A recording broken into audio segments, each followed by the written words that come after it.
गुरु, शिष्य और किसान की कहानी। बहुत पुरानी बात है। एक गुरु और एक शिष्य थे।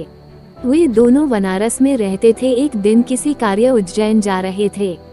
उज्जैन जाते जाते उन्हें रास्ते में ही रात हो गई। चारों ओर घना जंगल था और अंधेरी रात थी। इस तरह रात्रि में जंगल में रुकना सुरक्षित नहीं था। रात होने पर भी दोनों चलते रहे। तभी उन्हें एक गांव दिखा है।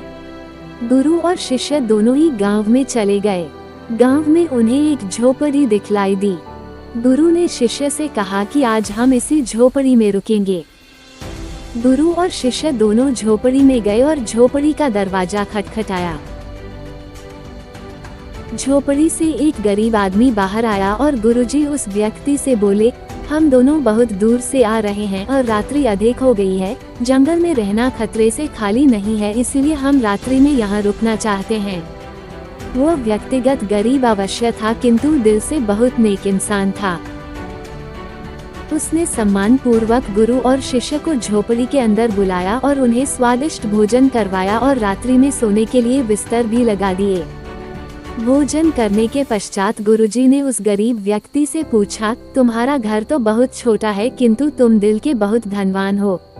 तुम्हारी रोजी रोटी का साधन क्या है? उस गरीब व्यक्ति ने गुरु के मुंह से अपनी प्रशंसा के लिए धन्यवाद दिया और बोला, मेरे पास इस गांव में सबसे अधिक जमीन है, किंतु वो जमीन बंजर है जिस पर किसी भी प्रकार की खेती संभव नहीं है। इसलिए मैंने अपनी रोजी रोटी पालन के लिए एक भैंस रखी है।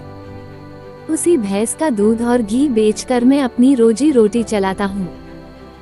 उस व्यक्ति की बात गुरुजी को कुछ अजीब सी लगी, किंतु वह कुछ नहीं बोले और सोने चले गए। देर रात में गुरुजी उठ गए और अपने शिष्य से चलने के लिए कहा। दोनों गरीब व्यक्ति को बिना बताए घर से निकल गए और जाते जाते गुरुजी उसकी भैंस को अपने साथ ले गए।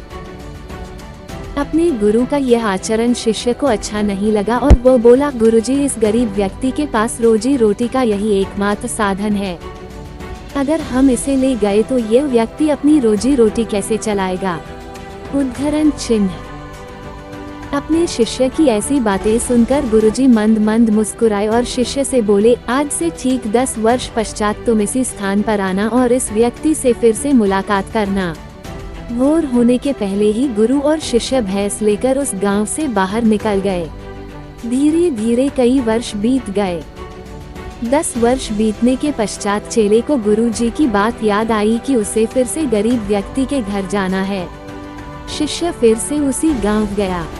गांव जाते ही उसने देखा कि जिस स्थान पर झोपड़ी थी ठीक उसी स्थान पर एक आलीशान मकान बना हुआ है।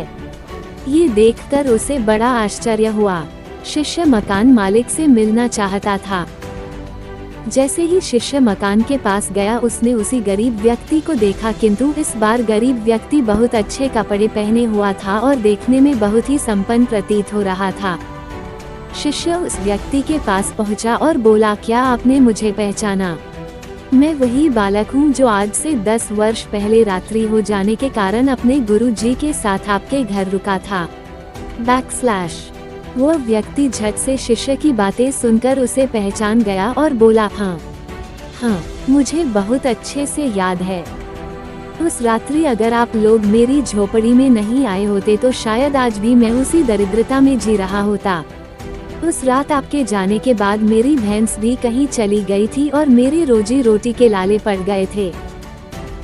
मैंने अपनी बंजर जमीन पर मेहनत की और अथक परिश्रम के पश्चात उस जमीन को उपजाऊ बना लिया और अब उस बंजर जमीन पर मेरी हरी भरी फसलें लहरा रही है। इसी जमीन की बदौलत मैं आज इस गांव का सबसे संपन्न किसान बन गया हूँ। शिष्य को अब समझ में आया कि गुरुजी उस रात उस व्यक्ति की भैंस क्यों ले गए। शिष्य के मन में अब अपने गुरु के लिए पहले से भी कई गुना अधिक सम्मान था। शिक्षा। गुरु और शिष्य की इस कहानी से हमें शिक्षा मिलती है कि गुरु द्वारा लिए गए निर्णय देखने में भले ही कठोर लगे, किंतु वो लोगों की भलाई के लिए ही उठाए जाते हैं।